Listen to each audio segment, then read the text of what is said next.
Hey everyone, thank you for joining today. This is Alan Weiderhold, the CEO and founder of Neuma. This is Neuma, the crossroad of science and enlightenment. And today I have a very special guest, Kayse Gehret. Kayse is the founder of Solstice Mind and Body, an integrated wellness boutique in Northern California. You also have the Microdosing for Healing podcast, the Microdosing for Healing course. I have been a fan. I've been a stalker on social media. We connected on LinkedIn.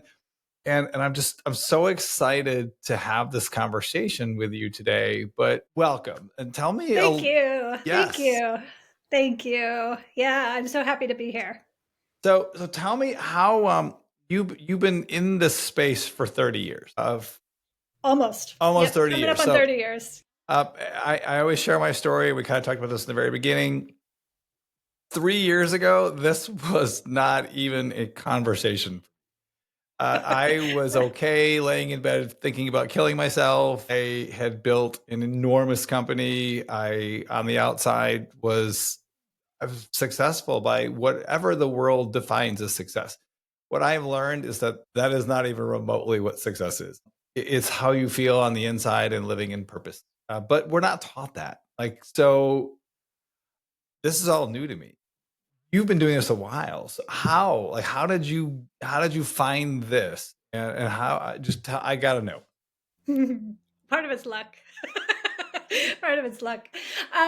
Thank you. I'll try to break it down in a nice bite-sized chunk. So I, like a lot of people, had some stuff happen as a kid. I lost my father very, very young to a suicide. And so I got very fascinated with why and what happens after. And so I got very interested in psychology and religion and studying the afterlife and what happens. And I did a ton of therapy as a kid, but all the therapy I ever did, it helped me with my grief to a point, but only to a point. And I went into the healing arts. I thought I was going to be a doctor. I studied to be a doctor as a kid. I studied pre-med in college. And like so many times in my life, I was studying biochem, and I heard this voice that said, "It's time for you to go to California." I was in Pennsylvania at the time. And I listened. I don't know why, but I listened and moved to California. And there, very quickly, I discovered Esalen Institute and bodywork, went into bodywork. And that was really kind of the portal that led me into the healing arts that became my life. So I studied all kinds of bodywork, somatic work, energy work, hypnotherapy, lots and lots of different modalities. And then in 2012, opened our first Solstice studio, which became a diversified healing arts studio. We did body work, we did meditation, contemplative arts, all the things. And then the pandemic came. And by this time, I had been working with mushrooms personally, quietly, and had remarkable healing. I'd had a seizure disorder since the time I was 19 that healed completely from working with mushrooms, and a whole host of other benefits just with microdosing at that point. And so when the studios were closed, we were like, this is going to go on for longer than we think, right? I need to do something. And we couldn't gather and we couldn't touch people. So that was when I put together our microdosing first group program, did a pilot group of 2 groups. And this was in 2020. And fast forward now, that's become we've had almost 30 cohorts of that program. We have a global community with people all over the world doing this practice, a professional program and mentorship program for people coming into the space who want to become microdosing guides, and then as well as our podcast. So that's my story in a nutshell. That is it's so impressive. Because your podcast it runs the gamut. It's incredible, and you've been part of Vital. You've been part. I mean, you've done a lot of really beautiful things.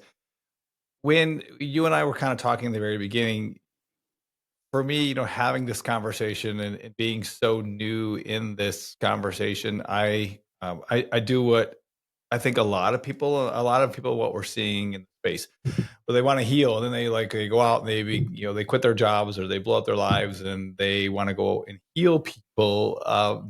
And I always joke about I don't know if you ever heard the Tony Robbins story. Tony Robbins signed up for the NLP certification course, and the first night he's like, let's go help people across the street quit smoking. Totally. And they're like, no, you have to be certified. And he's like, why? I know how to help people.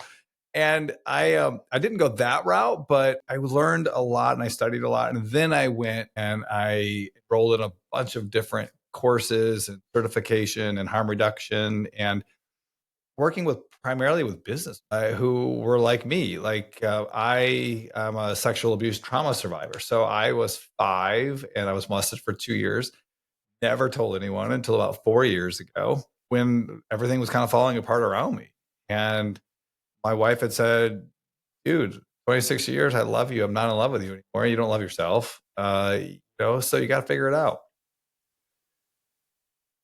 I've seen this conversation shift from businessmen like me, because I think 4 years ago, as I had shared with you, I'd been like, this conversation is crazy. Like, Casey, like, you're off your rocker. Like, I mean, meditation, yoga, microdosing is a drug.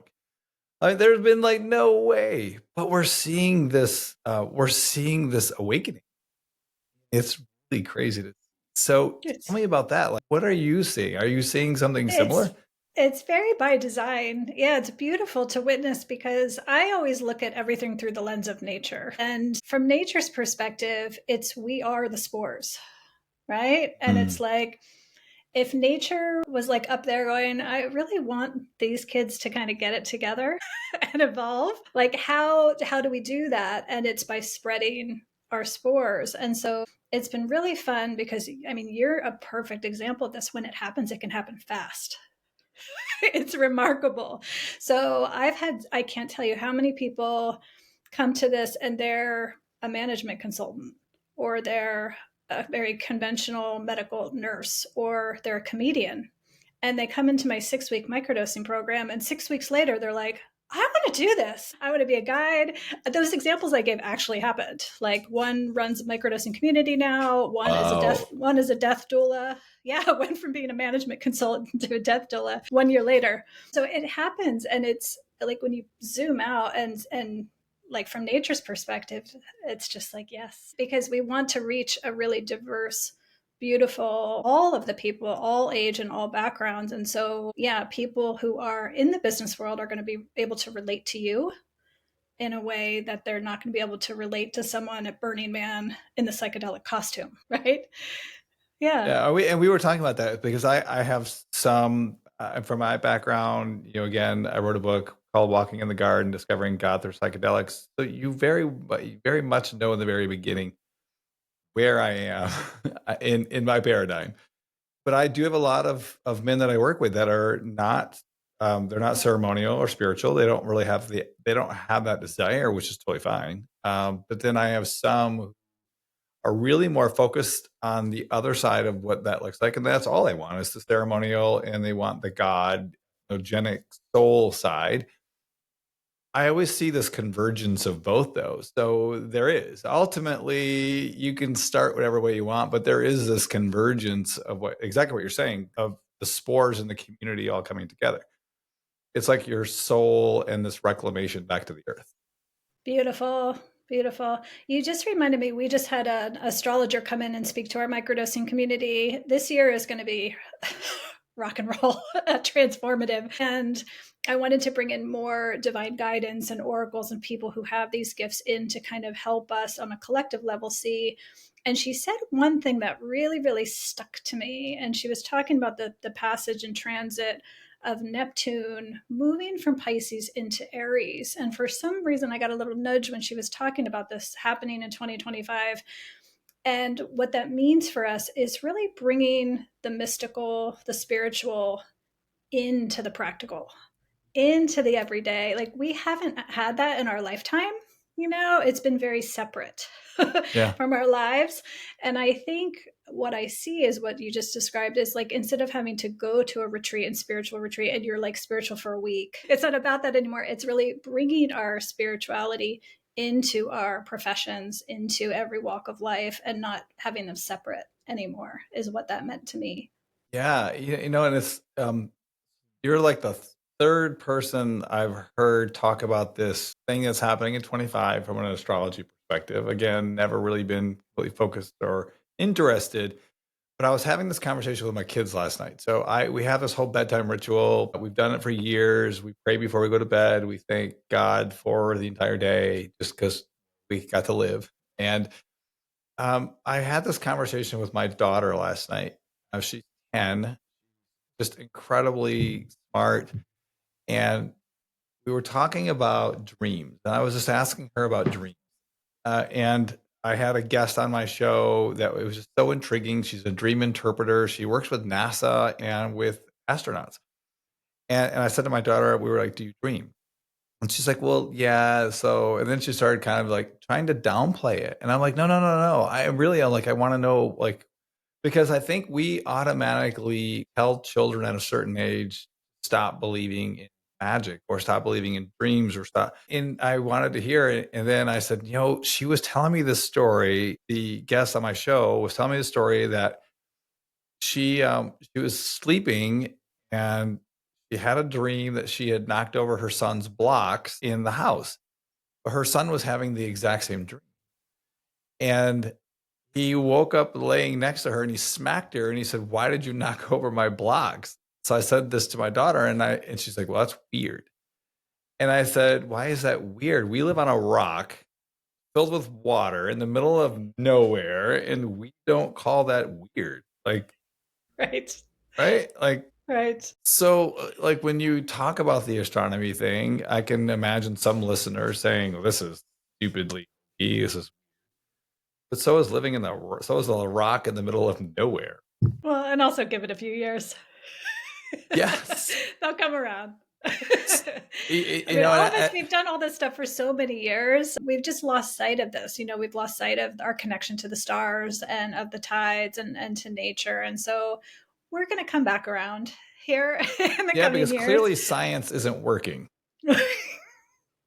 not as we would like to think it is. Yeah. So I was sharing another story with her last night, and I actually I'd heard I'm doing 75 hard right now with a bunch of my daycare dads. So basically, and I have zero idea why I just say yes to too many things. You work out for 45 minutes twice a day. They have to be 3 hours apart, one inside, one outside. So at night now I walk and I just look at the stars and I journal while I walk. And I was listening to a documentary called Down the Rabbit Hole, and it was talking about this experiment that a Austrian scientist did. He created these glasses that had these mirrors and prisms, and he had his participants wear these for 3 weeks. And basically everything that you saw was upside down. In over a 3-week period, your brain actually adapted to the upside down. So when you took the glasses off, everything was upside down because the brain had trained itself to see upside down. So I was trying to explain this to my daughter last night. We looked it up and I said, do you realize that your brain actually takes in about 11 gig of data every second? But the eyes actually only filter through about 40 meg. If we were to a brain, so like imagine everything that we're seeing and feeling and experiencing is a result of the greater experiences that we are having that we're really denying ourselves of. Absolutely. Absolutely. And we can see why conditioning is such a huge part of the medicine path, is kind of cutting through all of that conditioning. Yeah. So the question that I have to ask, and I'm sure you get this question all the time, do I have to go on a big trip first to microdose? I love this question. I'm sure this is like the number one question that you get asked. Like, or as if there's an instruction manual. Yeah. Or do I start small and then work my way up? Yes, absolutely. So I think, and everybody will have a slightly different take on this. From what I have witnessed, I think most people, especially say most Americans, would benefit by starting slowly and gently with microdosing. Just because we're not at this time living in a culture that really welcomes sensitivity, that welcomes emotional expression, right? And I think where we are in our culture, for a lot of people, going straight to a high dose ceremony can be very, very destabilizing. It's kind of opening Pandora's box. And the medicine tells you, it shows you the truth, but you have to be ready for that truth. And I think for a lot of people, microdosing, starting with mini doses, like teasing out these threads so you know what you're working with, so that it doesn't kind of bombard you and overwhelm you, so that you can still integrate it into your life. A lot of people, to your point, have no preparation, and they're like, I'm going to go on this ayahuasca retreat. My neighbor did it and it went well, right? Aaron Rodgers, he's all over. Yeah, NFL Network talk about how great ayahuasca is. Most NFL players, that's not going to go similarly, right? And so I think, all things considered, in indigenous practice, in ancient practice, it was that way. Like, people went through rites of purification and preparation before they went to the mysteries, before they went through the ritual, right? And so I think we need an approximation of that for modern times, which is it'll be different for each person, but getting back in your body, being in your body again, being in touch with your emotions, developing emotional maturity to be able to handle what the medicine shows you. That said, I have worked with some people that are so rigid and so their layer of ice is so, so thick that sometimes before they can really get anywhere with the medicine, a higher dose experience does really, really serve them. This is especially true of people who've been on SSRIs for many, many years. Right. Sometimes they need a higher dose experience first to kind of crack the ice open a little bit, and then they can begin to work with microdosing at smaller levels. So for somebody who's on an SSRI, I mean, is there a dosing off requirement before going into microdosing or a high dose? Because I would think they would be counterintuitive. This is a very hot topic right now. That's why, because I know Yes, you had this on your yes. podcast, which is why I wanted to Well, ask. it's so fun that it is a topic now, because 5 years ago ish, when I first made my work public, a lot of people kind of had to search this out, and so it tended to be people who weren't on a lot of prescription drugs. And so I think now that so many people are coming who are on prescription Yeah. drugs, it's a sign of how mainstream and normalized this is becoming. And so it's super, super common. The last 2 years, I always have people on pharmaceuticals and antidepressants in our programs. It's just some guides prefer that people taper off before, but I have really found that microdosing can be very supportive in the tapering process. So I don't have people necessarily taper off before. I actually like them to be in a stable place and then start microdosing. And then when they feel really, really good and connected with the medicine and confident, then they start to taper off. And we have pharmacists that we work with that design custom plans to Oh, help wow. them Okay. with their pharma drugs. Yeah. So it's a very individualized thing because this is a very hot topic right now. Almost two schools of thought of, depending on the medicine, being completely off, and to me, I agree. I think that's somewhat irresponsible, because if it's something that you've had for a while and you're stable with that, this can rock the foundation if it's a high dose. I mean, Well, totally. And some things that I see real time that I would love to speak to is I see prescribers tapering people way too fast. Like, people go back to their doctor that they originally went on, they want to come off, and I'm seeing cases where doctors are tapering them over a month or 6 weeks off of a 20-year Prozac dependency. And it doesn't go well. And that's not realistic under any circumstances to do that. So the other thing I would love to share is, a lot of times people go, I'm only on this teeny tiny dose. Zoloft, it's so low, it's almost nothing. But I've been on it for 7 years. It's the length of time that matters, not the dose. So it's almost better. You can be on a super high dose of an antidepressant for the last 6 months, is less consequential than being on a low dose for a very, very long wow. period of Okay. time. I did not know that. Interesting. And you're right. I mean, I see it, because a lot of the people that I have either interacted with or talked to that are desperately searching Or like my doctor's giving me 3 different kinds of medicines, then one to help me go to sleep, and nothing's working. Or I've gotten 4 medicines and coping, and the coping skills aren't working. And this is like, where do I go? What do I do? Like, I can't live like this forever. But I think we're starting to see more and more people struggling with this isn't working. Or the SSRIs are not. Are you seeing the same thing? Absolutely. Yeah, the most common thing people say is, I don't really know if they're working well, but they keep me falling completely through the floor, but they also keep me in a house with a very low ceiling, is Yes. what motivates them to do something else. And so they can come off, they don't have to come off, but a lot of people say something like, I'm okay right now, but if I look ahead at my life and you tell me I have to feel the way I feel today for the next 40 years, no way. Yeah. No way, no way. So they're willing to do some of the work of kind of getting underneath where that began. So It's just are there different types of microdosing? Is it all mushrooms? Is it not mushrooms? yes, Because yes. I know too, like just talking about the experiences with psilocybin, and I feel like we have this, like I'm seeing it now more than ever, calling them magic mushrooms.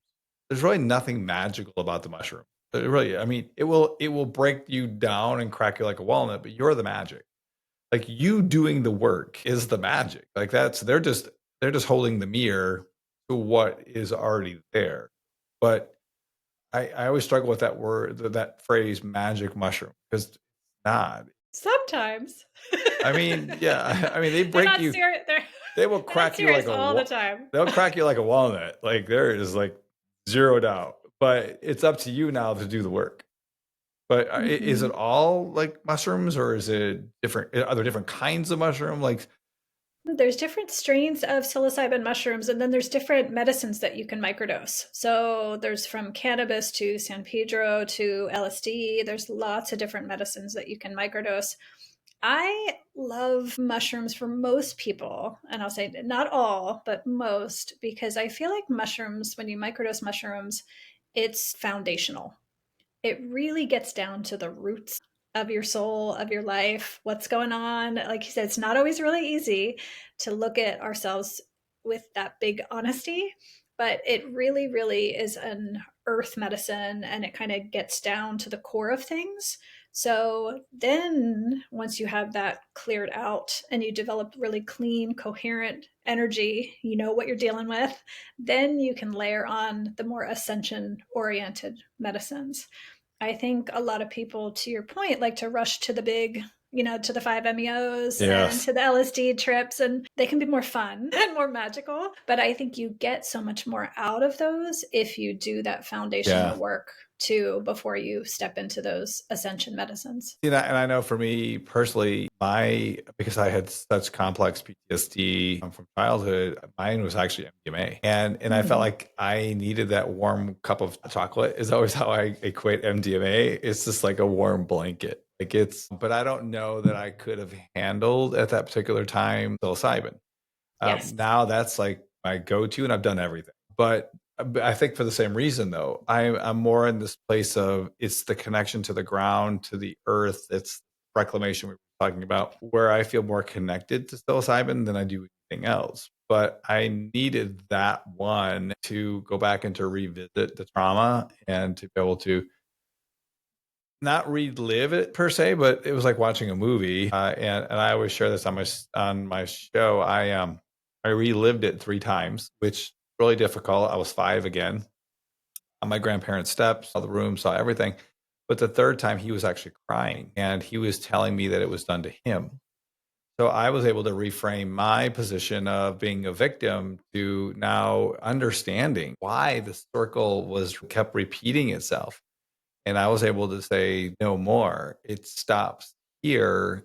But then I was driving down the road and I heard a voice, and it was God telling me I had to find him, call him, and forgive him. Now, I'm not advocating that everyone has to do that as part of their healing journey, because I was like, no way is that happening. But I did. I found him after 48 years. I didn't make it about him. I didn't make it about me. I just wanted him to know that I was going to be okay, and that it no longer defined who I was. I got off the phone. I was like, well, I believe I can do anything now. That was like the Yeah. most difficult thing in the world. But I think I needed that one first, because the second one, like what I experienced at least, is that I had been at war for so long. And Bessel van der Kolk talks about the body being at war with itself. And I was. But what do you do when you don't have war? Like you have peace. Like you're in peace for the first time. And have any of your clients ever experienced that? Like they've been at war and now they have peace. And what do you do with it? So I decided I was going to have a psilocybin journey on my own, and I was going to guide myself, because I read and learned and studied everything there was, and had a funeral for myself. I was lowered into the ground. It was caught on fire. And then it was like, all right, time to move. Like, had to have that in order to do that. Okay, get it. Fine. Now go. I don't know that I could have handled it out of the very beginning. So, but I mean, so from your perspective, are your clients, are they experiencing these kinds of pieces, like this piece ultimately, or You is just it? you just articulated it so beautifully. Yeah. I mean, that's exactly it. And that's why it's so important to start to practice, get to know yourself. You know, what is my level of resourcing? What is my support? Where am I at in my life? Like, am I ready for this right now in my life? And oftentimes the medicine knows that you are. It shows up right at the right time. Like, I wouldn't have been ready for this 10 years ago, but this was the time, and here it is. That happens a lot with people. But the medicine will give you, um, I think, as much as you are ready to handle. You know, I always tell people to talk to the medicine. If it's like too much too soon, that spirit will actually listen to you if you're moving too fast and what people can handle.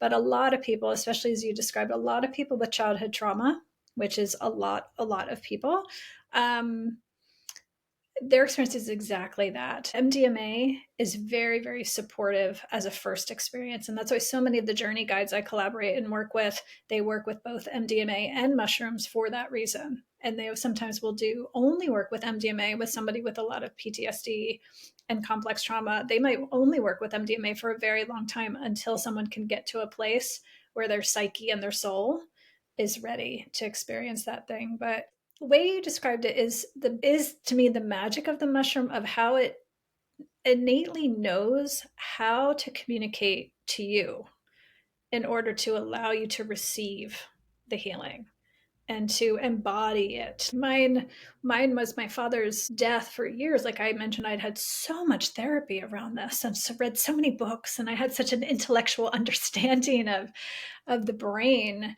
But it was in a journey where I got to sit down with him and speak with him. And he was able to, he literally unzipped the sky behind him and held my hand and placed my hand inside this sky.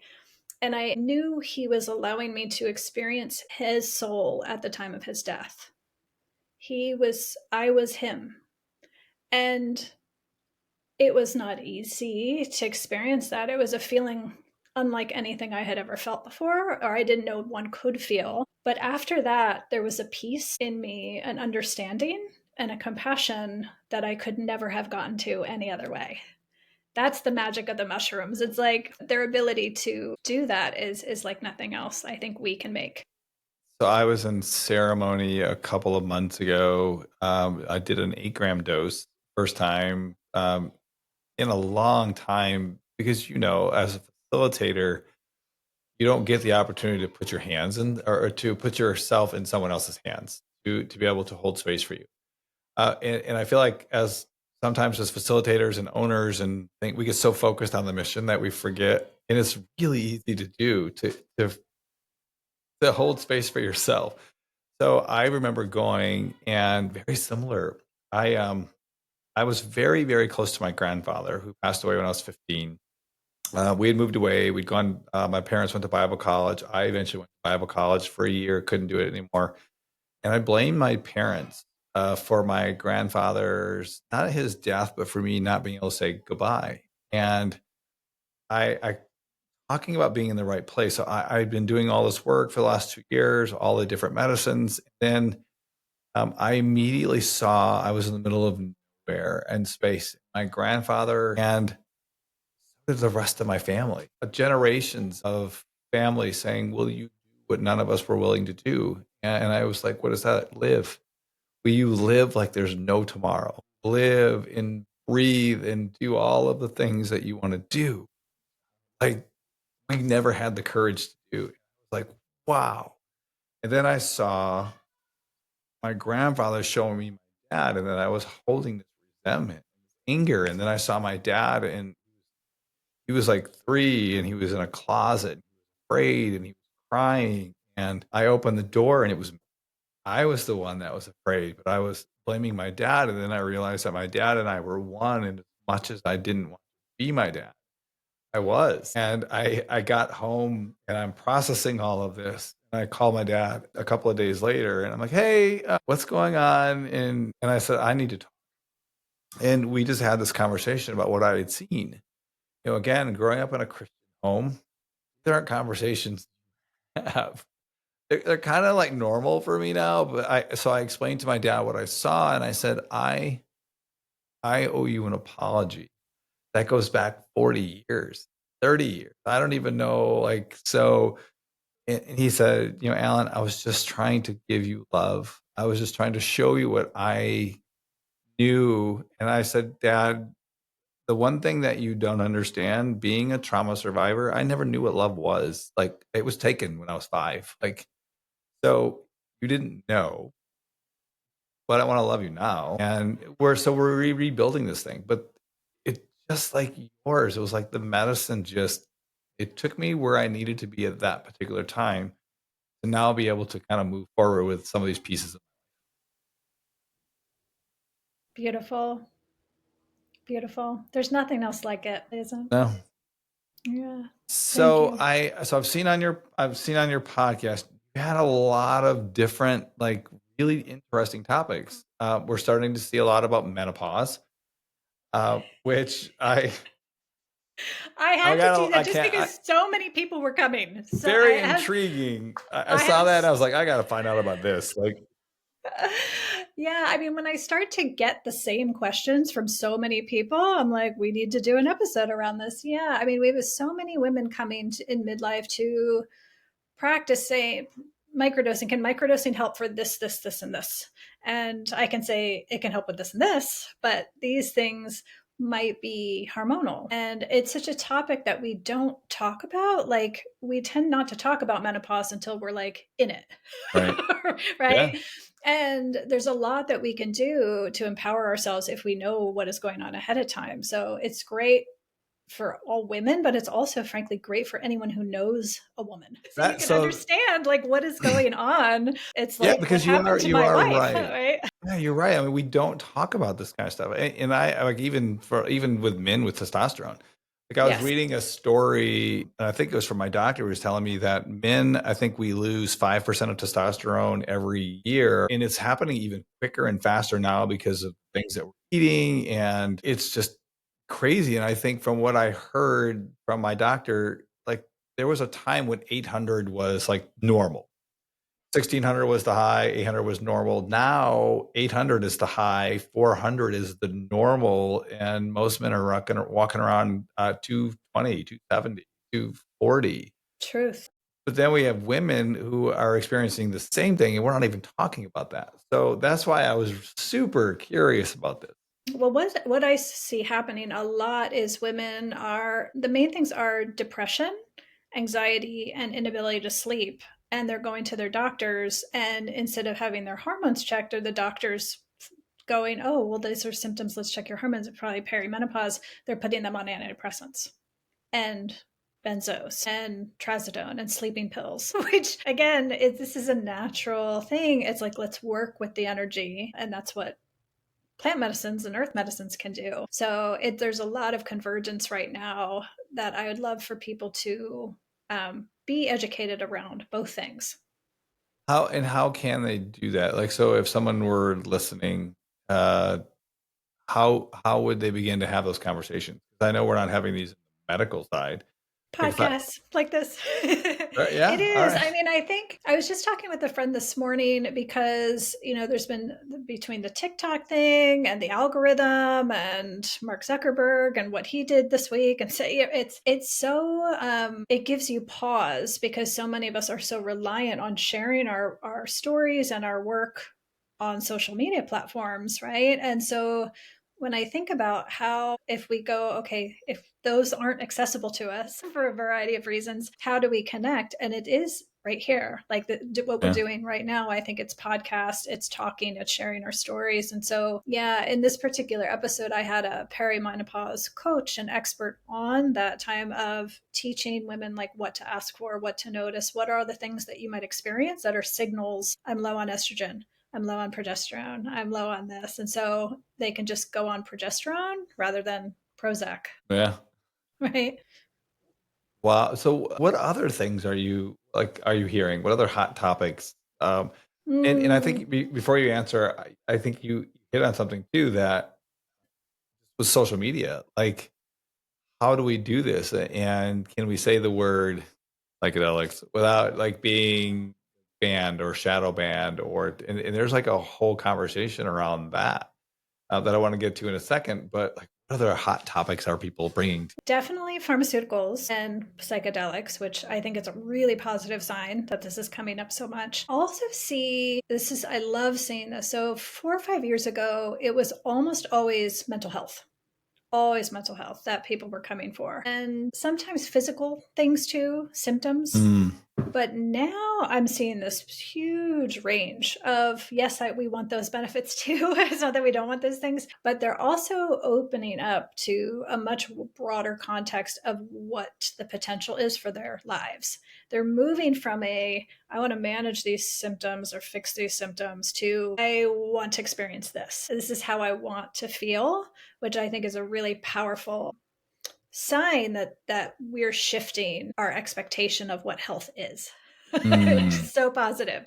So I see people wanting to do it for personal development, for emotional management, for relationships, to be a better parent, to be a better spouse. I see a lot of fathers and sons and mothers and daughters coming to practice together, which is Oh so wow, fun, that's so so fun to see. And also spiritual development. A lot more people are really, I think, as our institutions come apart and we start to see behind the curtain and go, oh, the FDA really hasn't been looking out for us, or, right?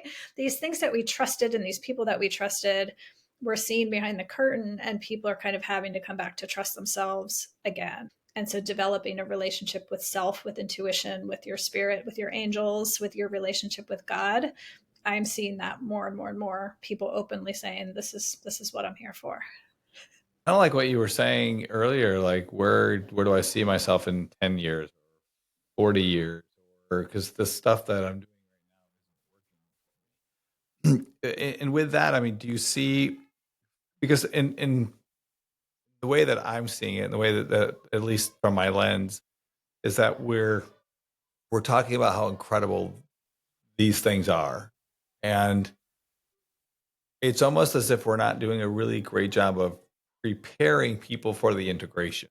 So you're gonna have these massive, monumental, life changing things that after 3 coaching sessions we're done, and congratulations, you graduated. And it's like, but where do I go from here? Like, uh, I know with mine, I went to a ceremony. I paid a lot of money because I think we're starting to see a lot of those as well. But then you get 4 coaching sessions, and it's kind of like I literally I let go of 48 years of trauma, Right. and 4 sessions is like, and then you're done. Like there isn't even an option to buy more. It's just kind of like, but I feel like we're seeing this. So is this something that you're seeing as well? Yes. And that's why I think microdosing, it can be kind of the Trojan horse for preparation and integration that Mm, we don't currently have. I think a lot of us do well when we have a structure and a ritual to prepare us, but it is about the microdosing, but it's also about starting to open up yourself to this experience, and then also over the long term integrate. I still see people in our community who were in my original programs 5 years ago, and it never ends. That's the thing. Like, people think like I'm healed and we're done. Yeah. No, it just goes on to a deeper level, and you work on a different thing, and you kind of spiral around, and you're like, oh, this again? Like, I thought I was done with this. No, you're not done with this. There is no end. And so, yeah, we like to put bookends on things. It's just our human mind likes to have instructions and know when it's going to end. Yeah. When are we going to get there, right? But it's not. So I really that's why I like to work in long containers with people and have developed long relationships with people, because the way I look at it, like, I don't work with someone 6 weeks. I'm hopefully going to know them the rest of my life and their life. Yeah, and I feel like a lot of the people who are coming to me, they've gone somewhere and they're now exhausting their one or two visits, and they're like trying to figure out what's going on. And same philosophy of like, wow, just went through all this incredible stuff. Be in it longer. We want to develop a relationship because then I can really start to understand patterns and habits and things. But I agree. I believe that it's ritual. And I believe that it really begins before you even microdose or you go into kind of an experience. Have to be able to have the container of what's going to happen. And I always use kind of like when we used to have the gastric bypass or the lap band, you had to learn how to eat, how to have a mindset that you were minimizing your portions. You weren't just going to get it done and then just go start eating everything that you did before, because wanting to get really, really sick, dude, like nothing's going to work. So it's having the mindset before you're going into it. That's a fantastic point. I see right now, one of the concerns that I have right now is I've really loved in the past couple of years, there are lots of doctors coming into the space, which is so fantastic to see. They are, so many of them are, yes, out there, very, very psychedelic forward and pro. However, what I see and I'm hearing from people in practice is a lot of them are utilizing psychedelics just like they did pharmaceuticals. Mm. So they haven't shifted the mindset of these are tools to fix people. And so I'm hearing from people, like my doctor is telling me we did ketamine this week, we're doing MDMA this weekend, and they're setting me up on an ayahuasca ceremony 2 weeks from now. They're like, what do you think? No, this isn't like throwing a pharmaceutical cocktail Right. together, which is, yeah, here's your sleeping pill and here's your anti-anxiety. And so this did not work then, and it's not going to work now. So I would love, to your point, like if you take a fish out of its tiny fishbowl and put it in the ocean with the same mindset, it's still going to just swim around in the same little Yeah. container that it's used to. So I think before people get very zealous and want to do things the way they've always done, but with psychedelics, it's really stepping into an entirely new way of healing and serving people that's far more effective than just throwing a cocktail of tools at people. Yeah, and I think we kind of touched on this in the bit before we started the show, because it is it is an interesting time, and I always joke because like when I got into this, I wanted to meet as many people as I could, and I wanted to network. Just I had so many questions, and I had a person who I love to death, DC cannabis psychedelic attorney who listens to my shows and knows who she is, and like, you're everything that's good and bad about this space. And I'm like, wait a minute, like I don't understand. And she's like, when businessmen wake up, you have the resources, you have the intelligence, and you have the ability to make things big. You're coming at it from a place of love, coming at it from a place of healing. But eventually, the industry will loan itself to people who are opportunistic, who are not coming at it from that place. And I feel like we're kind of seeing some of that right now while we're at the same time seeing this awakening.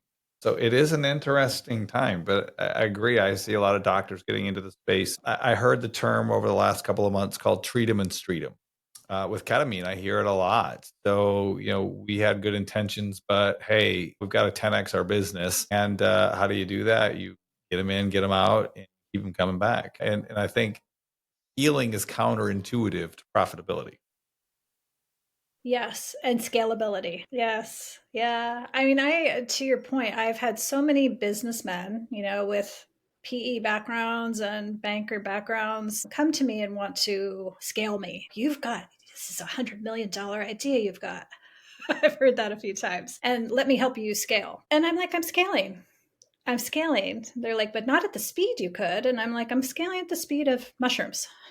Yeah. Of nature, right? Because it is like we can't rush healing. It happens in its own time, and that's the way it should be. It's incredible. I just worked with a client the other day, that you would resonate so much with. He's a very successful corporate executive, had a lot of trauma in his childhood, and he just threw himself into his career because that's what you do, especially as men in our You just culture. move the goalpost a little bit further up. Yeah. Yeah, yeah.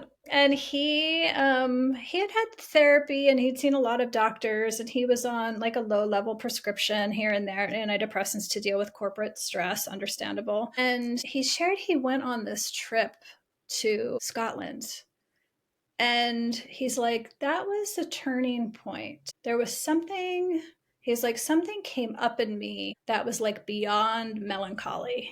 It was big. And I'm listening to the story, and there's a little tap, tap, tap. This is the thread. I'm like, this is the thread. And he goes on to share his story. And that that moment right there was the opportunity to heal.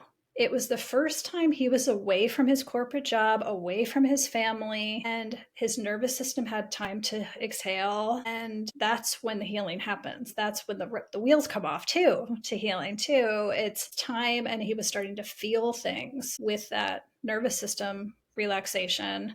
And also I said, what is your bloodline? Like, what is your ancestry? And he said, come to think of it, it's Scotch Irish. So he was in the Going land of home. his homeland too, which is where we're very connected to our wounds, our ancestral wounds.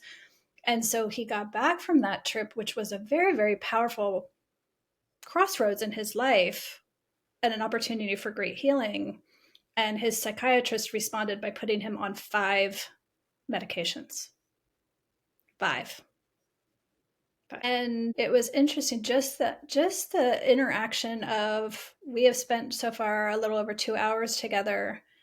He shared that he has been able to connect more dots and has more self-understanding than thousands of hours spent with doctors and talk therapy and CBT and all the things he tried. And really, it's the slowness. Like, you have to allow it to happen in its own time. And that human element of healing is really absent right now.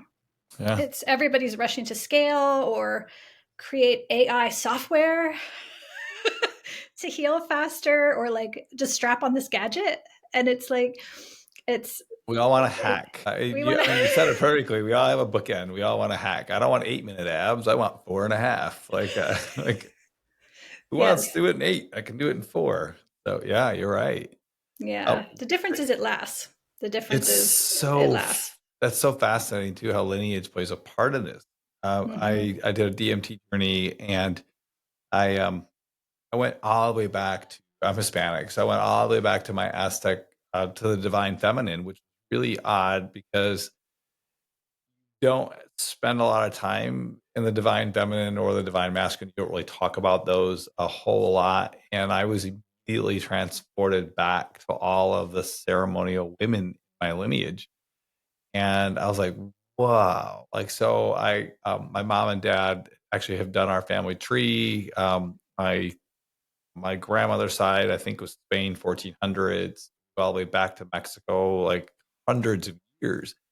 And I said to my parents, like, can you send me that book? Like, just kind of curious, like, what it is I saw. But yeah, I mean, so lineage has a lot to do with it. It is. It's powerful. It's such a fun prompt. We work with that a lot in our programs, especially when people are having trouble. Like, they want so much to connect to spirit, and they're like, I'm just blocked in some way, or I'm blocked in my intuition. And so following these threads of our ancestry and our roots and our land and our sense of place is one. And also those things as a kid that just kind of came out of the blue. Like these weird things that you had, like passions and interests as a kid that obviously did come from your family, it just kind of came from somewhere. Those are really, really fun threads to follow through.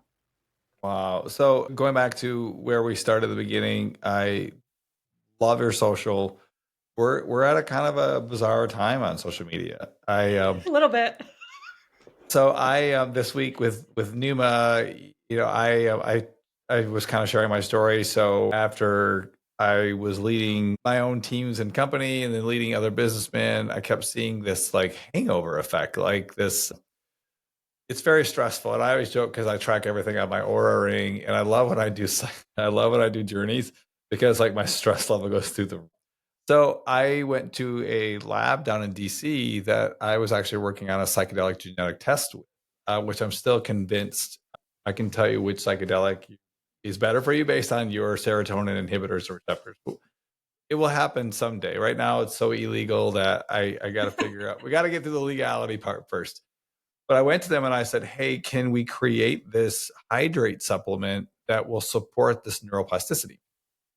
So I hired the social media manager. I'm working with a branding company, and they both are doing nothing but psychedelics. Like that's the only space that they live in. But they're like, we can't say that. We can't really do that. And it's like, really? Because there's like two schools of thought. Like you either say it and you don't. But I'm kind of curious. Like, so a lot of the things you're very open about a lot of things, and a lot of things you're kind of moving over to the podcast, which I think is brilliant.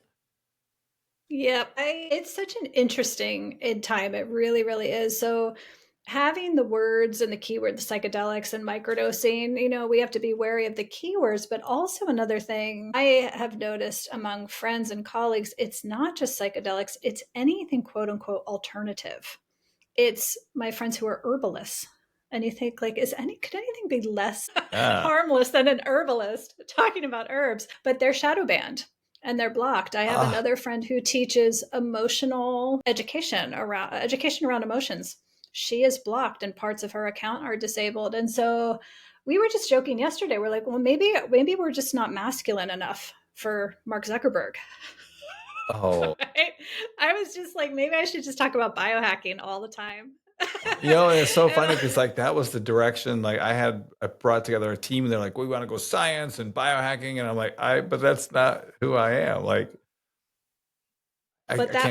that might be if we want to play to the algorithm, Yeah, we might have to look like Andrew Huberman and my lord, talk about those things. Dave Yeah, it Asprey. works. But joking aside, I think all of these challenges that we're going to have this year, and there will be many, I think are opportunities to follow nature's lead and evolve around it, right? It's like lots of these things we perceive as problems and issues are opportunities for us to connect in a different way. We have known for a very long time Facebook is very detrimental to our society. It's very detrimental to our kids. There's so many issues to it, but everybody's like, but I like being connected to my friends, right?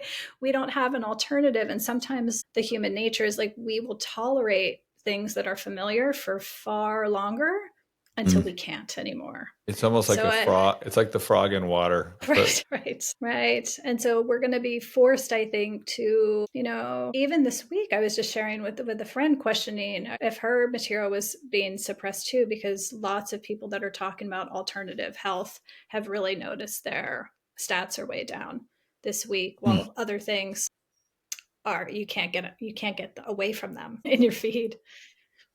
So I was talking to another friend in the business, and he's like, Alan, what you're doing is brilliant because it's legal. You can talk about whatever you want to talk about, and then you can steer anybody to wherever you want to go. And I'm like, well, that doesn't plus. So, because then I'm not authentic to who I am. So it'll be an interesting, but I do love what you just said, that challenges are opportunities. And this year is going to a year like no other for so many of us doing this incredible work. Yeah, I keep feeling it. I'm seeing it. I've heard fifth awakening, reawakening. It's there. Yes, I keep reminding everybody in my community because everybody's kind of had the vibe of like gripping the steering wheel really hard lately. Control, what's happened? I keep reminding them that one of the roots of the word chaos, like chaos in olden times, was another word for magic. So think of it that way. With the chaos, with the collapse, with the unpredictability, there's going to be massive opportunities for creation.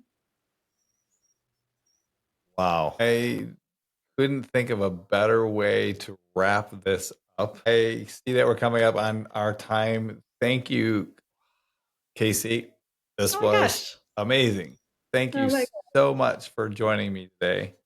very fun to be with you. Thank you. I support everything that you're doing. If I can ever help, I mean, you got it so dialed in and figured out. But what I'd love to do is be able to give your members a discount just for being part of the show today for Neuma Hydrate. We'll talk about that later. I'll put it into the show notes. And then, listeners, if you want to find Microdosing for Healing or Microdosing for Healing podcast, Kayse Gehret, I will put all of the links in the show. And follow me on Instagram, YouTube. I will connect you back to her as well. Kayse, thank you so much again.